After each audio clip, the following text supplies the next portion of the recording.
Dødsmarsken. Den er skrevet af en russer, der hedder Gunnar Lander. Det er lidt specielt omkring den, at han kom her til landet i 1914 og havde sin gang omkring det gamle Odinstårn her i Odense. I den blev der spillet en masse musik, og her har han så hentet sin inspiration til den her mars.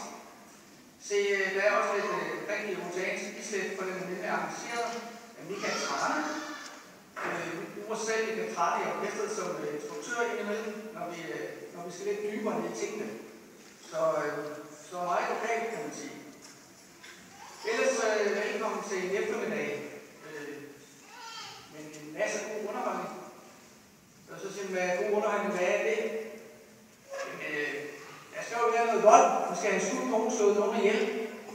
Så skal vi have noget sex eller erotik, skal vi have puttet ind i. Og hvis man så lige løber ned igennem programmet, så kan man måske allerede se, at et nummer her er on the G-string, oversat til dans. Vi skal have luftet G-strengen. Rigtig spændende. Og så er der selvfølgelig en masse kærlighed, og det er der i alle.